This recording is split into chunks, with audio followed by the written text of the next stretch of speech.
या तो हम सभी मानते हैं कि जिसने जन्म लिया है उसकी मौत निश्चित है। यहाँ कोई अमर होकर नहीं आया है।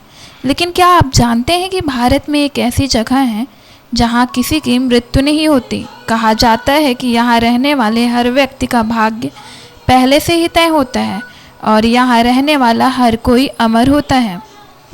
हम बात कर रहे हैं ज्ञानगंज मठ की।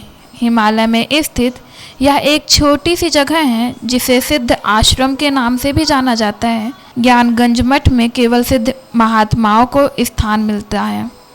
इस जगह के बारे में ऐसा कहा जाता है कि यहाँ रहने वाले हर किसी का भाग्य पहले से ही निश्चित होता है और यहाँ रहने वाला हर कोई अमर होता है।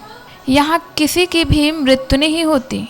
तिब्बत में लोगों के बीच यह स्थान काफ़ी मशहूर है। इस मठ के बारे में ऐसा कहा जाता है कि यहाँ ऋषि मुनि तपस्या में लीन रहते हैं। आपको बता दें कि वाल्मीकि के रामायण और महाभारत में भी ज्ञानगंज का जिक्र किया गया है।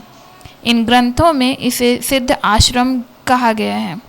अगर हम बौद्ध धर्म की बात करें तो बौद्धिस्ट ऐसा मानते हैं कि भगवान बुद्ध ने अपने आखिरी दिनों में कालचक्र के बारे में ज्ञान प्राप्त कर लिया था।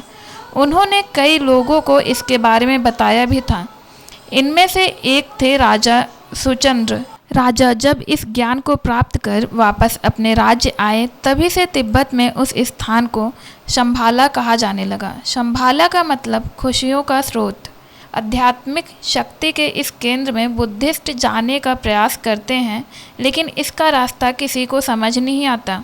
आपको जानकर हैरानी होगी कि आजकल के मैप सिस्टम का मदद लेकर भी इसे ढूंढा नहीं जा सकता है। यहाँ तक कि सैटेलाइट भी इसे नहीं देख सकती है। ज्ञानगंज में योगियों के अमर रहने की बात पर विज्ञान तर्क देते हुए कहता है कि निश्चित आयु के बाद जीवन की मौत हो जाती है। अगर बॉडी में लगातार नए सेल्स बनते रहे और किसी तरह से ऑर्गन्स को लंबे समय तक स्वस्थ रख सके तो इंसान भी 1000 साल से भी ज़्यादा जी सकता है। न केवल साइंस बल्कि आयुर्वेद में भी कुछ ऐसे ही कहा गया है। ज्ञानगंज मठ में रहने वाले ऋषि योग विद्या के पारंगत होते हैं और इसी के सहारे वे अपनी भावनाओं को कंट्रोल कर सकते हैं। इंसान ऐसा नहीं कर सकता है।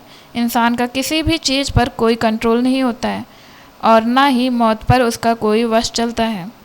लोगों का ऐसा मानना है कि यह जगह किसी खास धर्म से संबंधित नहीं है। यहाँ तक वही पहुँच पाएगा जो किसी तरह से खुद को यहाँ के लायक बना लेगा।